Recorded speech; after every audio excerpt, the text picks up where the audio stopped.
The Galactic Concord ruled the stars for over 30,000 cycles. It was a vast alliance of ancient species, beings of crystal thought, silicon flesh, and plasma blood. They measured intelligence in symmetry, power in elegance, and progress in silence. Humans did not fit. From the first contact, humanity was labeled Category Gray: noisy, inefficient, emotionally unstable. Their ships burned fuel instead of flowing energy. Their machines roared. Their crews shouted. Their designs looked crude, layered with armor and exposed parts. The Council of the Concord watched Earth from a distance. Primitive combustion, said Archivist Vrel of the Thashin Hive. They waste 70% of output as heat. Violent history, added the Ashari matron. Internal wars, constant conflict. They will burn themselves out, concluded the council speaker, a floating being of light. Observe only. Humanity was left alone, not because they were respected but because they were dismissed. For decades humans expanded slowly. Mining asteroids. Building shipyards around Mars. Sending exploration fleets beyond Sol. Every human vessel was loud, heavy, and aggressively armored. Other species laughed. Until the day the Car Dominion arrived.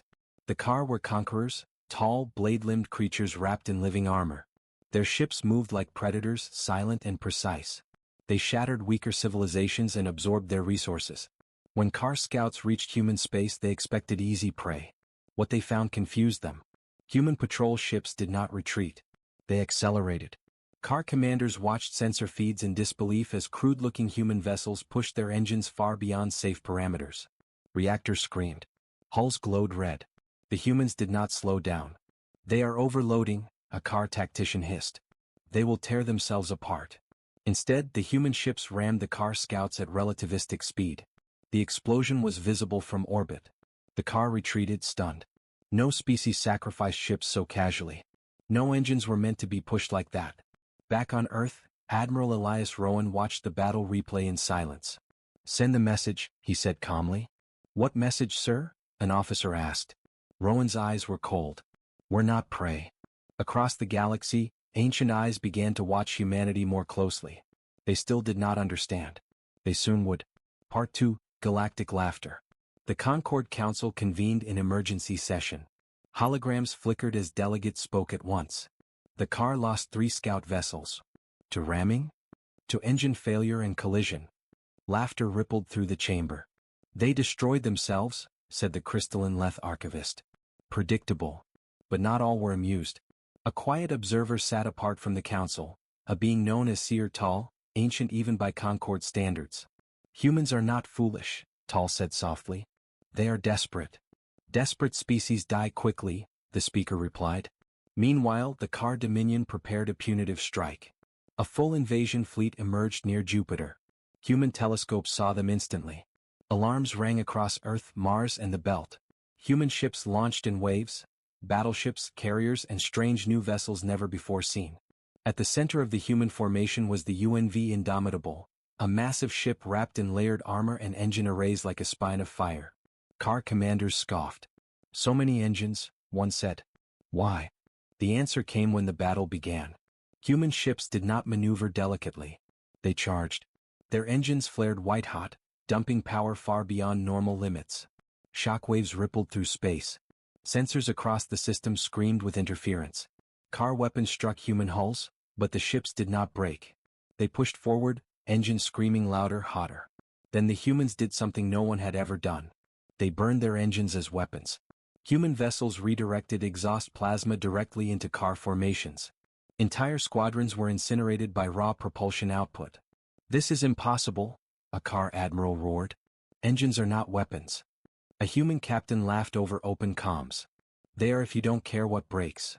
The Indomitable surged forward. Its engines ignited into a controlled stellar flare. The Car flagship vanished in fire. Across the galaxy, the Concord fell silent. This was not elegance. This was brutality made intelligent. And humanity was just getting started. Part 3, The Engine Truth. After the battle, Seer Tal requested direct contact with Earth. The Council hesitated, but agreed. A holographic chamber formed.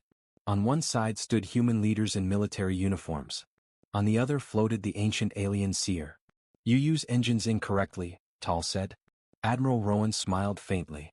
No, he replied. We use them honestly. Tal studied him. Explain. Rowan gestured and data flooded the chamber. Human engine philosophy was simple. Engines were not optimized for efficiency. They were built for survival under abuse. They were designed to run past red lines, to fail slowly instead of catastrophically. We expect things to go wrong, Rowan said. So we build for it.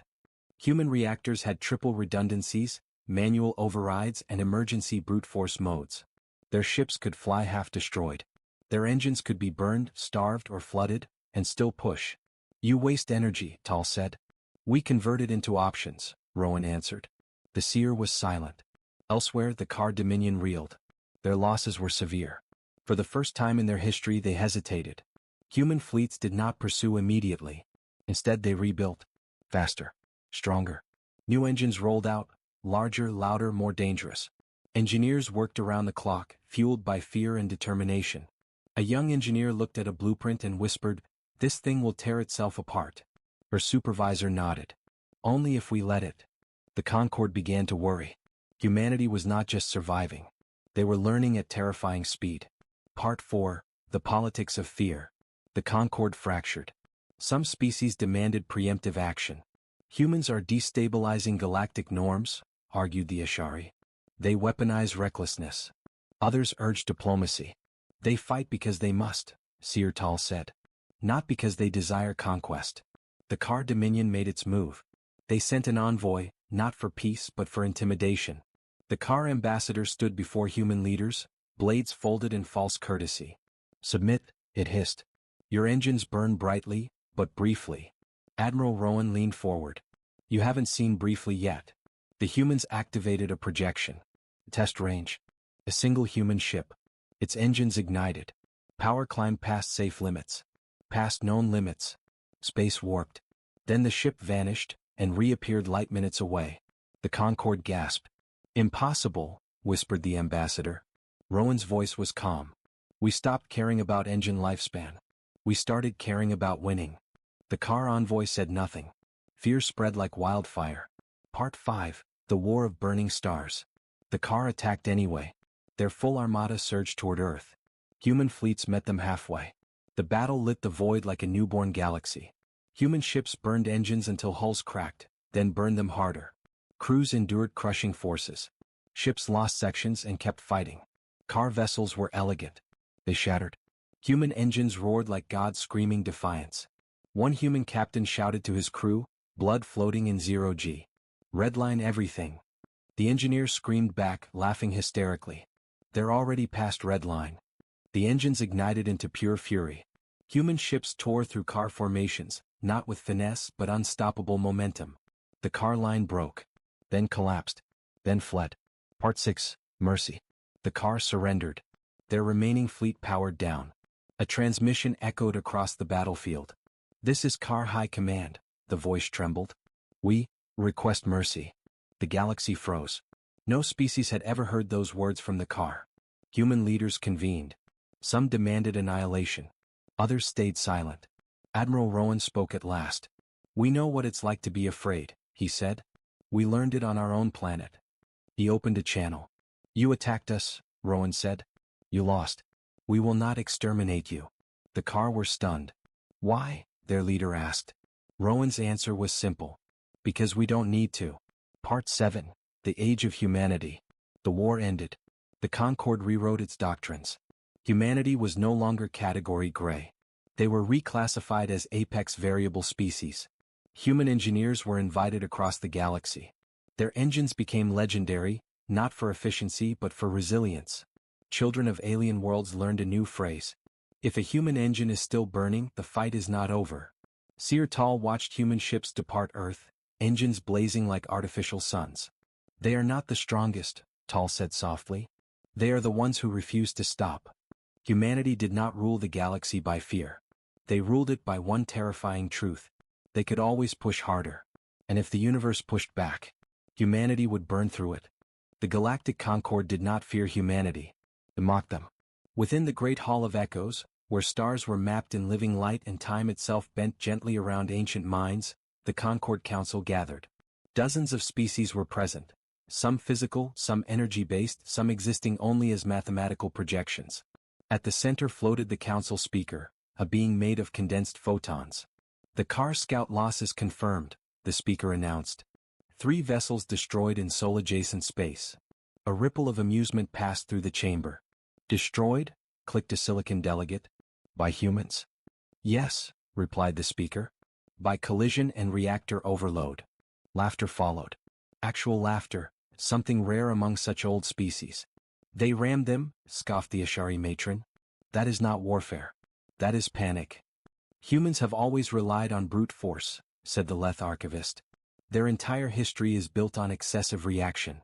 They still burn fuel, another delegate added. Actual matter. Explosions. Noise.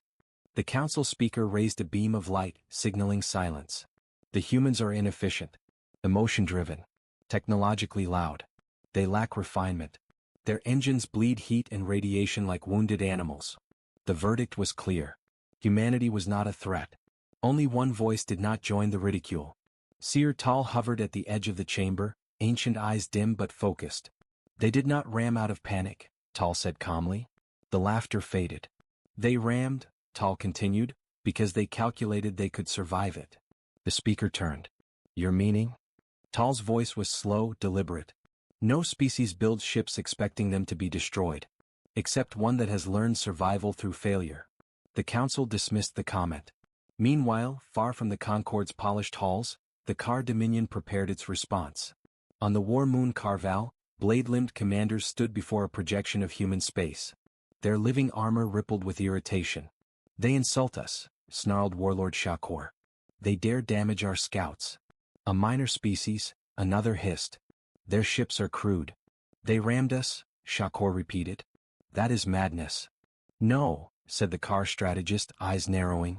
That is desperation. The decision was swift. A punitive strike. One fleet. Overwhelming force. Enough to erase the idea of resistance. Back in human space, warning lights bloomed across Earth's defense network. Car fleet detected near Jupiter, an officer announced. Multiple capital-class signatures. Admiral Elias Rowan stood silently on the command deck of the UNV Indomitable. He did not shout.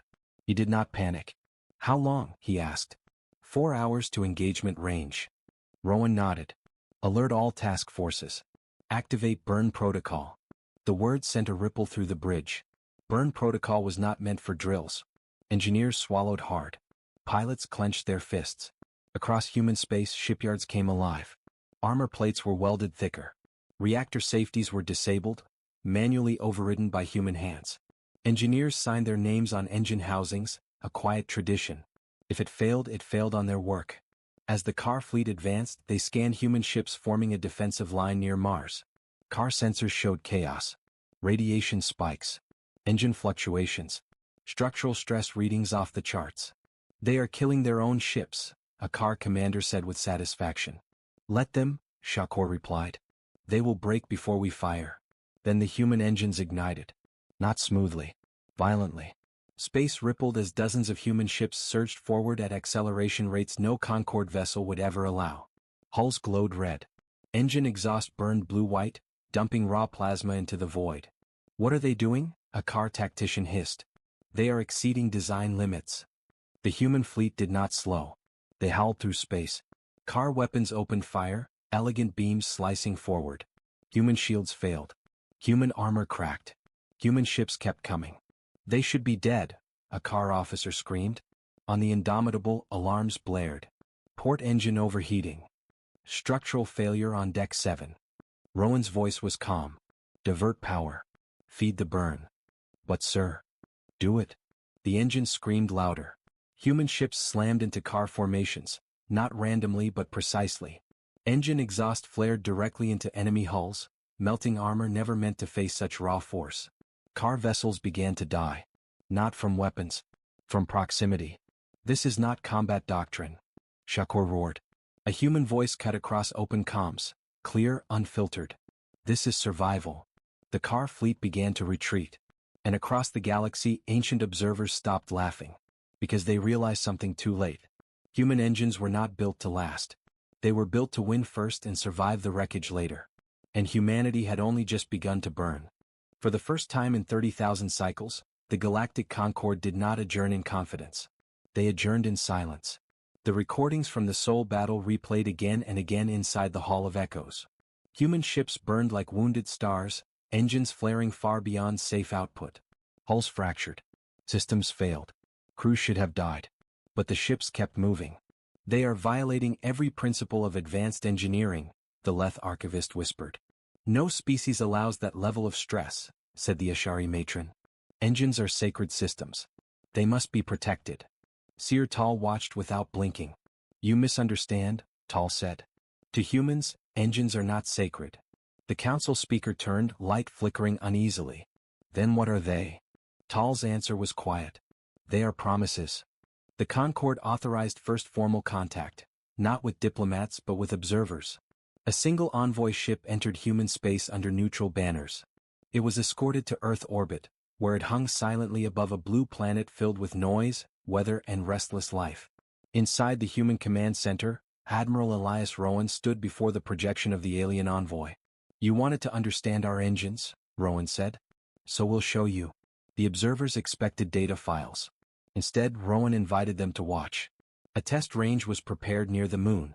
A single human vessel drifted in vacuum, medium class, unremarkable in design. Thick armor plates. Exposed engine rings. Redundant thrusters layered over each other like scars. The alien observers noted everything. Design inefficiency detected, one murmured. Structural mass excessive. Heat dissipation crude. Rowan heard none of it. Begin test 1, he ordered. The ship's engines ignited. Power climbed steadily, then past normal operational limits. The observers reacted instantly. It will fail, one said. The power kept rising. Alarms screamed aboard the vessel. The hull glowed faintly. Shutdown recommended, an alien voice insisted. No, Rowan said. Continue. The engines crossed redline, then crossed it again. The ship shook violently. One engine ring cracked, venting fire. The observers recoiled. Containment breach. This test is invalid. The human ship did not stop. The damaged engine shut itself down, automatically, and the remaining engines compensated. Acceleration increased. The observers were silent now. Test 2, Rowan said calmly. The ship was struck by controlled kinetic fire, simulated enemy weapons. Armor shattered. Internal systems failed. Still the ship flew. Why does it not disengage? An observer asked. Rowan finally turned. Because humans assume they are already losing. The aliens did not understand. Rowan continued. Every human system is designed with one question in mind. What if everything else breaks? The ship's engines flared brighter. Power spiked again dangerously. The observers detected something new. The engines are changing configuration. Yes, Rowan said. Manual adaptation.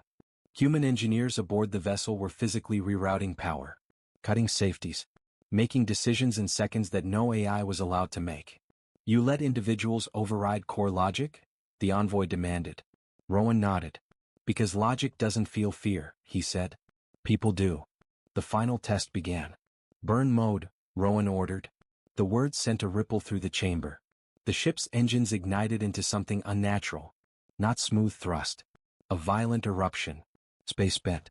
Radiation spiked. The exhaust plume burned white-hot, raw and uncontrolled. The observers screamed warnings. That output will destroy the ship. Rowan did not look away. It will, he agreed. The ship accelerated anyway, faster than any Concorde vessel of its class. Faster than theory allowed. Then the engines cut out. The ship drifted, half-ruined, glowing like cooling metal. But it was alive. Silence filled the chamber. Finally, Seer Tal spoke. You sacrifice longevity for immediacy. Rowan nodded. We don't plan for perfect wars, he said. We plan for bad ones. The envoy withdrew. Across the galaxy, the Car Dominion studied their own battle footage. They saw the same thing the Concorde did. Human ships that should have died, but didn't. Human engines that screamed, but obeyed. Warlord Shakor slammed his blade limbs into the floor. They burned themselves to win seconds, he snarled. No species would do that. A strategist answered quietly. No species except one that evolved under constant extinction. The car realized something terrifying. Humanity did not fight to preserve their machines. They fought to preserve momentum. And momentum, once gained, was unstoppable. Far above Earth, human shipyards expanded. New engines were being built. Not safer. Not cleaner. Stronger. Louder. More forgiving of abuse. A young engineer stared at a new design and whispered, "This thing will rip itself apart." Her supervisor smiled tiredly. "Only if we survive long enough to notice." Across the stars, ancient civilizations felt something unfamiliar. Not hatred. Not awe. But fear. Because they finally understood the truth. Human engines were not tools. They were statements. And the statement was simple. Humanity will keep moving forward, no matter the cost. The galaxy was shifting. The once dismissive alien factions now whispered about humans with caution and fear. Word of Earth's fleet had spread faster than any transmission signal. Stories of human ingenuity, bravery, and devastating tactical decisions had reached even the farthest corners of settled space. And yet, no one truly knew the full extent of what humans could do. Admiral Lena Chow stood on the bridge of the Dauntless, her eyes scanning the holographic display of the Ilthari fleet. Thousands of alien warships, sleek and deadly, formed a crescent around the human fleet. The aliens believed their superior numbers and advanced shields guaranteed victory. They did not understand humans. "Admiral," said Lieutenant Rail, his voice tight, "they're tightening their formation. They're trying to encircle us completely." Chow's hand hovered over the command console. "Good," she said softly, almost to herself. Let them. Let them see what they've underestimated." Across the fleet, human engineers worked feverishly. Tiny, nimble fighters darted through the enemy lines, drawing attention, while massive capital ships adjusted their positions in a subtle dance. Humans had learned the alien strategies quickly, predicting their movements through patterns, probability, and intuition. No algorithm could match human adaptability. The Ilthari admiral, a towering figure with chitinous armor that gleamed in the ship's lights, barked orders. "Destroy the humans. They are nothing but primitive animals. Their engines are weak. Their shields are paper. Annihilate them." The humans didn't just survive. They thrived. In an instant, the Dauntless activated a new experimental drive, the quantum displacement engine. The starship shimmered and vanished from one side of the battlefield, reappearing behind the Ilthari flagship. Weapons fired too late. The humans' attack hit with surgical precision. Explosions tore through alien hulls, sending shockwaves across the formation. This is impossible," the Ilthari admiral growled, his voice echoing in the ship's command hall. "No race can master displacement so quickly." Commander Elias Vance, aboard another human vessel, grinned. "No race can," he muttered. "Except ours." Meanwhile, on the planet Virelia, representatives from other galactic powers watched the transmission feeds with wide eyes. The Terrii diplomats murmured, "The humans, they are evolving at a pace we cannot comprehend." The Zyner delegates, usually indifferent, looked grim. Even allies hesitated, unsure if they could predict humanity's next move. Back in space, Chow gave the order. "Deploy the tectonic array." A series of long, cylindrical modules detached from the fleet, launching silently toward the gravitational field of Virelia. These modules, disguised as supply pods, were actually planet-scale weapons. Within moments they activated, their resonance shaking the planet's crust. Massive fissures split cities, forcing enemy forces to retreat. Civilian populations were evacuated, but the effect sent a clear message. Humans could strike anywhere, anytime with precision and restraint. The Ilthari fleet faltered. They had expected humans to fight conventionally, to cling to formations, to crumble under pressure. Instead, humans adapted, redefined warfare, and manipulated physics to their advantage. A comm signal broke the silence. The Ilthari admiral, voice trembling with anger and disbelief, spoke directly to the humans. "Enough. We concede. We underestimated you. We ask for mercy." Chow's gaze remained steady. "Mercy?" she said, her tone calm but deadly. "We don't do mercy. We do survival. You will leave this sector and you will remember humanity's name. You will remember that underestimating us is fatal." The alien fleet hesitated. In their culture, mercy was rare and meaningful. They understood Chow's words not just as defiance, but as a warning that humans were not only powerful but cunning, unpredictable, and ruthlessly efficient. On board the Dauntless, the crew celebrated quietly. No cheering filled the halls. Humans did not gloat. They had done what no one thought possible, turned the tide of an entire interstellar war. Yet there was awareness, a sober understanding that the galaxy had changed forever. Chow walked to the observation deck, watching the distant stars. Each one held potential allies or enemies. Humanity had proven itself, but the challenge ahead was only growing. She touched a small photograph of Earth's surface, a reminder of why they fought. In the silence, a single thought echoed in every human mind: we are not just survivors. We are apex. We are humanity. And somewhere, deep in the Ilthari command hierarchy, whispers of rebellion began. They would never forget this day. They would never underestimate humans again. The galaxy had learned a hard lesson. Humans were not to be dismissed, controlled, or mocked. They were a force unlike any other, capable of reshaping alliances, rewriting strategy, and surviving where no one else could.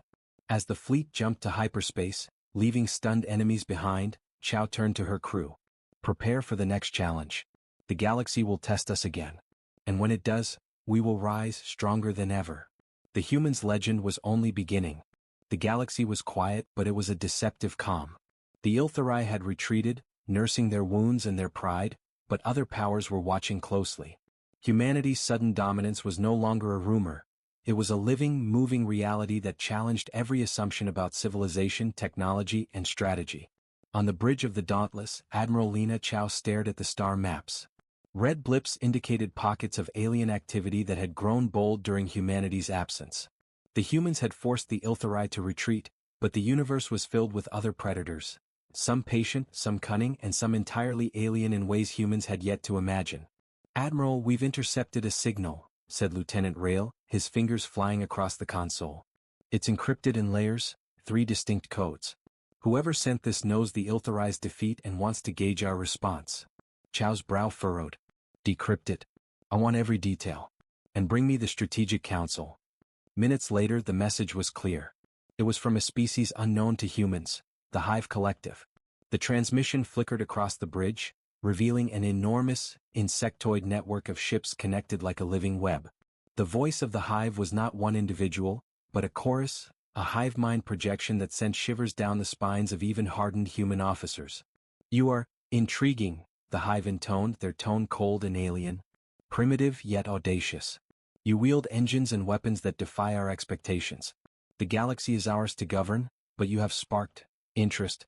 Your continued existence may be tolerated, for now." The message ended abruptly. No negotiation, no threat, only observation. "Interest?" muttered Commander Elias Vance. "Interest sounds a lot like, they're sizing us up as prey." Chow nodded. "Exactly. They're watching us, testing patience, waiting for a mistake." She turned to the tactical officers. "Prepare a defensive grid around the colonies. Update the fleet with quantum displacement readiness. And gather intelligence, everything. I want to know what we're up against before they strike." Meanwhile, in the shadows of human space, scouts and drones mapped Hive territory. Humans discovered that Hive ships could communicate across vast distances instantly, forming living battle networks. But what stunned humanity was how the Hive underestimated humans. They assumed humans would act predictably. They assumed humans would panic at alien technology. They assumed humans were slow to adapt. They were wrong. Weeks passed. Humans fortified positions along strategic star systems, but they didn't just wait, they experimented. Engineers modified engines, creating propulsion that allowed ships to fold spacetime like paper. Scientists developed weapons that could disrupt hive mind connections. Humans adapted alien tech, combined it with human ingenuity, and tested new tactics and simulations that rivaled live combat in intensity. One night, on the bridge of the Dauntless, Chow convened a council. Holomap projections showed hive patterns, and human officers debated strategy. "We can't fight them conventionally," said Rail. "They'll overwhelm us if we engage directly." Vance leaned forward. "Then we fight unconventionally. We hit where they least expect. We confuse their hive mind with decentralized maneuvers, phantom fleets, quantum echoes. We make them doubt their perception." Chow's eyes gleamed. "Exactly. We turn fear into advantage. We become the nightmare they never calculated." The first strike was subtle. Human drones moved through asteroid belts, invisible to the Hive's sensors. They deployed disruption beacons that fragmented the Hive's communication network. As the Hive fleet tried to respond, human ships appeared in unpredictable formations, teleporting from one sector to another. Ships that seemed isolated were actually part of complex synchronized attacks. The Hive was stunned. Their collective intelligence, honed over millennia, faltered. They could not anticipate humans' ingenuity, their capacity for deception, and their rapid adaptation. During one tense confrontation, a hive commander transmitted directly to Chow. "You cannot comprehend the depth of our strategy. Your race is reckless. You will be consumed." Chow's reply was calm, almost intimate. "We do comprehend. That's why we're still here, and that's why you're losing control." Explosions tore across the void as human strikes shattered hive formations. The hive fleet, accustomed to total dominance, reeled from attacks that seemed to come from everywhere at once. Yet humanity exercised restraint. They destroyed ships, but they also captured specimens for study, learning the biology and tactics of the hive to further exploit weaknesses. By the end of the campaign, the hive had suffered strategic defeats without fully understanding how humans had achieved them. The galaxy was witnessing an evolution of warfare, one driven not by raw numbers or technology, but by creativity, adaptability, and the indomitable human spirit. As the humans gathered, Chow addressed her fleet. "We have survived what was supposed to be inevitable. We have shown that no mind, no hive, no empire can predict us completely. The galaxy has underestimated humanity, and they will not do it again." In distant star systems, whispers began. Other civilizations, once indifferent or hostile, started sending envoys, cautious but curious. Some sought alliances. Others sought to observe. All realized one undeniable truth: humanity had become a force of apex intelligence and unpredictable power. The war with the hive had begun, but humanity had already won the first battle, not through sheer strength but through cunning, resilience, and the courage to defy expectations. And somewhere deep within hive networks, a chilling thought spread through their collective consciousness: these humans, they are different. They are dangerous. The galaxy was no longer safe for complacent species. Humans were rewriting the rules. The hive had underestimated humans again, and they would pay. The galaxy watched silently as humanity's fleet prepared for a strike unlike any before. It was no longer about defense. Now humans were taking the offensive. On board the Dauntless, Admiral Lena Chow surveyed the fleet. Hundreds of ships, each equipped with quantum displacement drives, advanced disruption cannons, and adaptive shields, gleamed against the black canvas of space. The humans were not just fighting, they were evolving battle by battle. "This is it," Chow said quietly. "The hive thinks they can crush us with their collective mind. Let's show them how unpredictable humans can be." Commander Elias Vance smirked. "They won't even see it coming." The fleet entered hive space, using asteroid fields, nebulae, and gravitational anomalies to mask their approach. Humans had studied the hive for weeks, mapping their hive mind frequencies and learning the patterns of their synchronized attacks. Humans did not just strike. They deceived, they outthought, and they adapted faster than the hive could process. The first encounter was brutal. Hive ships swarmed in a dark, twisting mass, their connection thrumming with alien intelligence. The hive unleashed psychic pulses meant to disorient human crews. Yet humans were ready. Neural dampeners and synchronized countersignals shielded human minds, while drones infiltrated hive formations, scattering ships and creating phantom fleets. From the bridge, Chow watched the chaos unfold. Initiate the tectonic vortex. Massive pods detached from the human fleet, designed to bend the fabric of space. When activated, they tore rifts near the hive's core command ships.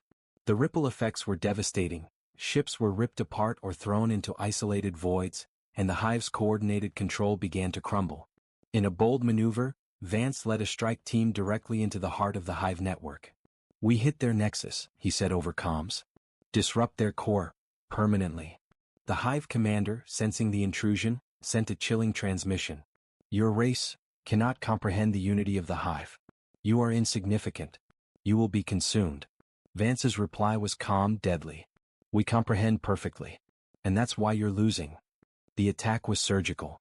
Using captured hive technology, humans amplified quantum pulses to sever the connection between the hive mind and its ships.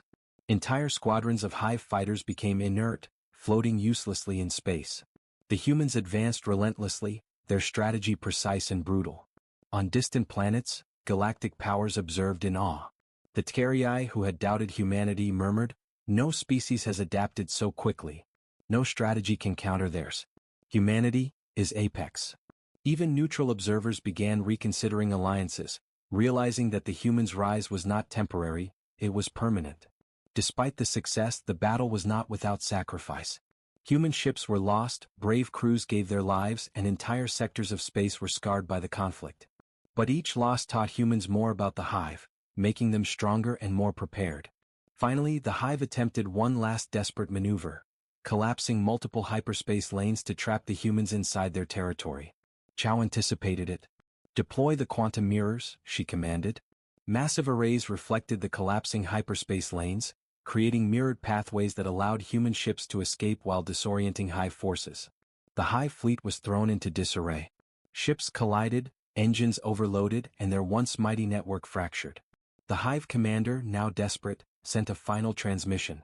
"Cease your assault, or annihilation will follow." Chow replied, her voice steady and commanding. "Humanity does not negotiate with fear. We do not yield. We survive. And we win." With coordinated strikes, humans shattered the Hive's core command nexus. The network collapsed entirely, leaving only scattered remnants. It was a decisive victory. The Hive was not destroyed, but it was broken, its ability to wage coordinated war eliminated. Across the galaxy, reactions were instantaneous. Star systems that had watched from the sidelines sent envoys to Earth, offering alliances and trade. Others, previously hostile, sought treaties. Humanity had proven something that no other species had. They could face an apex predator and not only survive, they could dominate. On the bridge of the Dauntless, Chow looked out at the stars. "The galaxy knows us now," she said softly. "And from this point forward, they will never forget." Vance, standing beside her, added with a grin, "And the best part? They still don't fully understand us." Chow nodded. Humanity had reached a turning point. Not just a military apex, but a symbol of intelligence, adaptability, and strategic brilliance. Other civilizations could try to predict them, fight them, or ally with them, but humans would always evolve faster, think faster, and strike smarter. The galaxy was no longer a place where humans were underestimated. They had become the benchmark by which every species measured strength, strategy, and survival. And somewhere, deep in the remnants of Hive territory, the scattered survivors whispered among themselves, "Humanity, they are unlike anything we imagined. We cannot beat them." The war was over. But humanity's legend, the story of how a species once thought primitive rose to apex power, was only beginning. The galaxy had changed. Every star system, every alien civilization had felt the impact of humanity's rise. The Ilthari were humbled. The Hive lay fractured. And across the cosmos, whispers of the humans' ingenuity, adaptability, and relentless determination spread like wildfire. Admiral Lena Chow stood on the bridge of the Dauntless, now the flagship of the largest human fleet ever assembled. Around her, officers and crews worked in quiet confidence. They had faced annihilation, fought against the apex predators of the galaxy, and emerged stronger. Humanity was no longer underestimated, it was the standard. "Admiral," Lieutenant Rail said, pointing at the holomap, "several civilizations have requested direct contact. Some want alliances, others want trade agreements. But all, they seek guidance or at least, containment." Chow's eyes narrowed. "Containment? Let them try. They'll find that humans do not yield to fear, nor bow to intimidation. We are not a species to be contained. We are apex." Commander Elias Vance leaned against the console, smirking. "And yet they'll still ask politely first. That's amusing." The first formal envoy arrived from the Tkerii, a species known for its rigid hierarchy and cold diplomacy. Their ambassador, a tall, elegant being with crystalline skin, stepped aboard the Dauntless. Its voice was careful, measured. "We have observed your victories," the Tkerii said. "The galaxy recognizes your capabilities. We wish to understand how a species so primitive in appearance can surpass all others." Chow studied the ambassador. "We survive. We adapt. And we do not underestimate the universe, or the creatures in it. That is the difference." The Tkerii bowed subtly. "Acknowledged. We will share knowledge, in exchange for guidance. Cooperation may serve both our species." Word of human power spread faster than any fleet could travel. Civilizations that once mocked or ignored Earth now approached with respect, caution, and sometimes fear. Humans had not just survived, they had rewritten the rules of the galaxy. But even as humans consolidated power, they faced challenges. Pockets of Hive survivors and rogue Ilthari factions attempted guerrilla attacks, probing human defenses. Each time, humans responded with precision and intelligence. The galaxy watched as humans neutralized threats not with brute force alone, but with cunning strategy, technological mastery, and adaptability that left other species scrambling to keep up. On the newly liberated hive world of Zyre, Chow walked among human engineers and scientists studying the remnants of alien technology. Massive engines hummed in the distance, some human innovations, some modified hive devices. The possibilities were staggering. "Admiral," Vance said, gesturing toward a massive structure. "This engine, if fully operational, it could move entire fleets across the galaxy faster than any known warp system." Chow smiled faintly. "Exactly. Humans don't just respond to threats. We define the battlefield. We define the future." And the galaxy began to understand. News of human ingenuity, bravery, and adaptability spread to the farthest reaches. Artists, historians, and politicians recorded every maneuver, every victory, every daring tactic. Humanity became more than a power, they became a legend. Then came the final test. A joint council of galactic powers invited humanity to mediate a new interstellar treaty. Every major species would convene, bound to recognize the humans' role not just as a formidable military force, but as an intellectual and strategic equal. On the conference station, Chow addressed delegates of dozens of civilizations. Her voice carried not just authority but conviction. "The galaxy has underestimated humanity for millennia. We were thought fragile, primitive, predictable. Yet we survived horrors, overcame apex predators, and rose above expectations. Humanity does not seek conquest, we seek survival, intelligence, and progress. Let this treaty mark a new era, not one of fear but one of mutual respect and understanding." The assembly fell silent. For the first time, species who had once ruled entire sectors found themselves humbled by humans. Even the most proud and arrogant civilizations bowed in acknowledgement. Then a surprising voice rang out, a representative from the hive, now fractured and cautious. "Humans, you are different. Perhaps worthy of coexistence." Chow nodded. "We are different. We survive. And we will continue to do so." As the conference ended, humans returned to their fleet. The galaxy was theirs, not through tyranny but through mastery of intelligence, adaptability, and resilience. Humans had shown that courage, creativity, and cunning could triumph over raw power. They had survived, they had conquered, and they had redefined the meaning of apex. Standing on the observation deck of the Dauntless, Chow looked out at the stars. Each twinkling light was a world of possibility, some allies, some threats, but all within reach. And humanity, once underestimated, now held the future in its hands. Commander Vance approached. "What now, Admiral?" Chow's eyes gleamed. "Now we continue. We explore. We protect. We innovate. The galaxy will challenge us again. But let every species remember this: humans are apex. We survive. We adapt. And we rise, every time, stronger than before." As the human fleet jumped to hyperspace, the stars streaked past like rivers of light. Humanity had unleashed its potential. The galaxy had witnessed the impossible. And somewhere even the most powerful alien leaders whispered in awe, "We underestimated them, once. Never again." The universe had a new ruler, not by fear but by brilliance. Humanity had ascended.